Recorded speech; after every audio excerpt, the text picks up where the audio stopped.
Satyabama Institute of Science and Technology, Chennai and Sriperumbudur.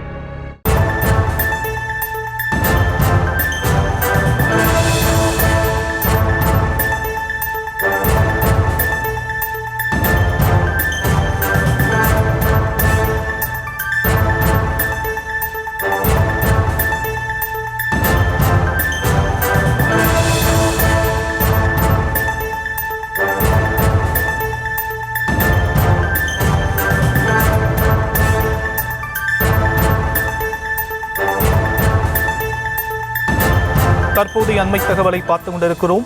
51% கட்டண உயர்வு, 96% வருவாய் உயர்வு. ஆனாலும் மின்வாரியம் 6920 கோடி இழப்பு என அன்புமணி ராமதாஸ் குற்றச்சாட்டை முன்வைத்திருக்கக்கூடிய நிலையில் விவரங்களை எம்முடைய செய்தியாளர் ராஜேஷ் வழங்கலாம், கேட்கலாம். ராஜேஷ், பாமக தலைவர் என்னென்ன விஷயங்களை குறிப்பிட்டிருக்கிறார் இதுல? ஷியாம், வணக்கம். பாமக தலைவர் அன்புமணி ராமதாஸ் மின்சார வாரியம் தொடர்பாக அறிக்கை ஒன்றை கொடுத்திருக்கிறார்.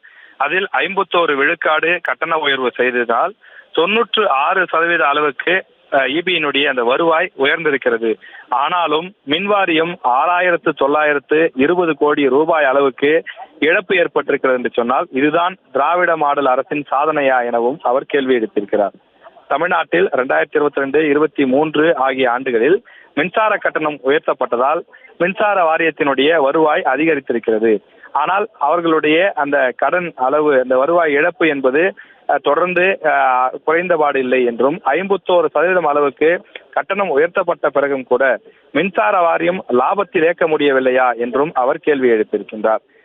தொடர்ந்து 2023, 24 ஆண்டில் மின் வாரியத்தின் மொத்த வருவாய் 97,000 கோடியாக இருந்தது. இதுவே 2021, 22 ஆண்டில் அந்த வருவாய் 49,000 கோடியை விட, அதாவது 96%, அதாவது 47,000 கோடி அதிகமாகும் என்றும் இடைப்பட்ட காலத்தில் மின் வணிகம் 1100 கோடி அளவுக்கு அதிகரித்துள்ளது என்றும் அவர் குறிப்பிட்டிருக்கிறார். எனவே மின்சார வாரியம் தொடர்ந்து கட்டணங்களை உயர்த்திய போது நியாயமாக பார்த்தால் அவர்களுடைய வருவாய் அதிகரிக்க வேண்டும். ஆனால் ஏன் வருவாய் அதிகரிக்கவில்லை என்றும் அவர் கேள்வி எழுப்பியிருக்கிறார். சந்தன கட்டைகளை எரித்து மின்சார உற்பத்தி செய்தால் கூட இந்த அளவுக்கு செலவாகாது என்னும் நிலையில் நிலக்கரி அதிக விலை கொடுத்து வாங்கியதால் தான் இவ்வளவு அதிக செலவாகி இருக்கும் என்று வல்லுநர்கள் தெரிவிப்பதாகவும் அன்புமணி தன்னுடைய அந்த அறிக்கையிலே குற்றச்சாட்டை முன்வைத்திருக்கிறார். அந்த வெளிநபர்களிடம் வாங்கக்கூடிய மின்சாரத்தின் விலை 49 ரூபாய் அளவுக்கும், மின்சார வாரியத்தின் உற்பத்தி செலவு 40% அளவுக்கும், 46% அளவுக்கும் உயர்ந்ததன் காரணம் என்ன என்றும், இது குறித்து உயர்நிலை விசாரணைக்கு அரசு ஆணையிட வேண்டும் எனவும் கேட்டுக்கொள்வதாக அவர் குறிப்பிட்டிருக்கிறார். விவரங்களுக்கு நன்றி Rajesh. Satyabama Institute of Science and Technology, Chennai and Sriperumbudur.